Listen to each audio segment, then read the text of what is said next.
یوسف علیہ السلام کی زندگی کا اگر ہم مطالعہ کریں تو ان کی زندگی تو مستقل اس گراف کے تحت چل رہی تھی، مشکل آسانی مشکل آسانی۔ یوسف علیہ السلام کو جب ان کے بھائیوں نے اپنے والد سے الگ کیا اور جا کے کنویں میں پھینک دیا، اب کیا تھا، جب اپنے والد کے پاس تھے تو کیا تھی، آسانی تھی، لیکن جو ہی ان کے بھائیوں نے اپنے والد سے الگ کیا اور جا کے کنویں میں پھینک دیا تو کیا ہو گیا، مشکل شروع ہوگی۔ اب وہ کنویں میں جب پھینک دیا گیا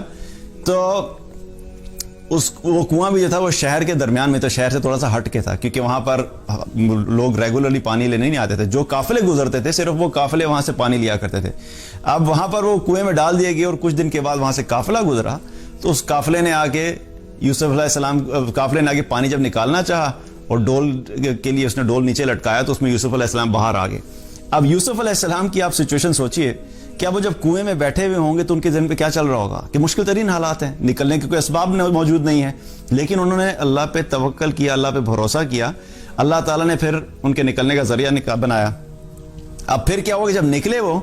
تو ان کو ایک امید پیدا ہوئی ہوگی کہ چلو اب میں نکلا میں واپس اپنے گھر کی طرف جاؤں گا، لیکن کیا ہوا کہ اس قافلے والوں نے ان کو کیا کہا، اپنا غلام بنا لیا۔ تو ایک مشکل سے نکلے، اب دوسری مشکل شروع ہوگی۔ جب غلام بنا لیا، غلام بنا کے لے گئے مصر میں۔ اب جب مصر میں گئے تو وہاں پر ایک اور مشکل، ان کو یہ فکر شروع ہوگی، ظاہر ہے آپ اپنے گھر سے دور ہیں، غلام کی کیفیت ہے، اب آگے کون مجھے خریدے گا، کس گھر میں جاؤں گا، مجھ سے کیا رویہ کیا جائے گا۔ وہاں پر جو مصر کا جو عزیز تھا اس وقت کا وزیر تھا، اس نے جا کے ان کو خرید لیا اور وہ اپنے گھر میں لے آیا اور گھر میں لا کے اپنی بیوی سے کہا کہ اس کا اچھی طریقے سے خیال رکھنا، اس سے ہمیں فائدہ حاصل ہوگا اور عین ممکن ہے کہ ہم اس کو اپنا بیٹا ہی بنا لیں۔ تو اب یہ مشکل بھی ٹل گئی، چلو کسی اچھے گھر میں آ گیا ہوں، اب کھانے پینے کا مسئلہ ختم ہو گیا، رہنے کا مسئلہ ختم ہو گیا، کوئی کسی قسم کا فزیکل ٹارچر نہیں دیا جا رہا، اذیت نہیں دی جا رہی۔ تو کیا ہوا کہ وہ ایک مشکل تھی، اس سے آسانی ہوئی، پھر مشکل میں آئے، اب یہ پھر آسانی ہو گئی۔ لیکن اب کچھ عرصہ گزرا، جب یہاں پہ پہنچے تھے تو چھوٹے تھے، تقریباً 9-10 سال کی ایج کا آتا ہے، مختلف روایات میں آتا ہے۔ آہستہ آہستہ کیا ہوا کہ جب وہ جوان ہوئے تو جوانی تک زندگی آسائشوں سے چلتی رہی، جوان ہوئے تو کیا ہوا کہ جو وہاں کے مصر کے عزیز کی بیوی تھی ان پہ عاشق ہو گئی۔ اب اگلا امتحان شروع ہو گیا اور اس نے کیا کیا کہ ان کو گناہ کے لیے ورغلایا، اور گناہ کے لیے جب ورغلایا اور یہ جب بھاگے نکلے تو وہ جو عزیز تھا اس نے دیکھ لیا۔ اب یہ جب دونوں دروازے پہ پہنچے وہاں پر وہ عزیز مصر کھڑا ہوا تھا اور اس کی بیوی نے کیا کیا، فوراً تہمت لگا دی کہ یہ میرے ساتھ جو ہے وہ میرے ساتھ غلط کام کرنے کی کوشش کر رہا تھا۔ اب یہ نئی مشکل شروع ہوگی اور اس مشکل سچویشن سے نکلنے کے لیے کیا کیا کہ ان کو قید میں ڈال دیا گیا۔ حالانکہ بعد میں یہ پروو ہو گیا تھا کہ غلطی کس کی تھی،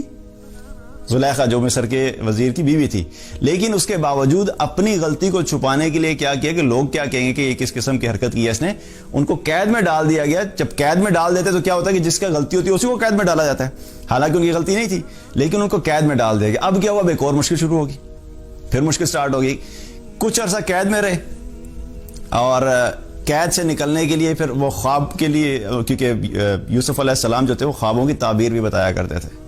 ان کے ساتھ جو دو ساتھی تھے ان میں سے کسی نے انہوں نے خواب دیکھا، انہوں نے خواب کی تعبیر بتائی اور خواب سچ ہو گیا۔ بہرحال کٹ لانگ سٹوری شارٹ کیا ہوا کہ یہ کسی طریقے سے جب بادشاہ کے پاس پہنچے، بادشاہ کو ایک خواب آیا اور خواب کی تعبیر کوئی بتا نہیں پا رہا تھا، تو اس شخص نے کہا کہ میں ایک شخص کو جانتا ہوں جو خوابوں کی بہت اچھی تعبیر بتاتا ہے۔ تو یوسف علیہ السلام کو اس طریقے سے قید سے نکالا گیا اور جا کے بادشاہ کو جب خواب کی تعبیر بتائی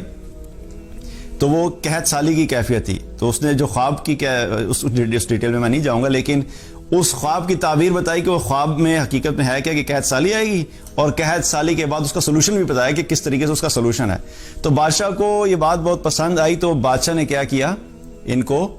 وزیر بنا دیا۔ ناؤ اگین قید خانے سے نکلے تو کیا ہو گیا، آسانی ہوگی۔ جب وزیر بنا دیا، وزیر بنانے کے بعد پھر الٹیمیٹلی کیا ہوا کہ وہ ایک لمبا قصہ ہے کہ الٹیمیٹلی ان کے تمام بھائی اور ان کے والد والدہ ان کے پاس آئے مصر میں اور ان کے ساتھ اکٹھے ہو گئے، اور یہ سارا سفر کیا ہے، دوبارہ کیا ہو گیا، آسانی آ گئی۔ یہ سارا سفر 9-10 سال کی ایج سے لے کے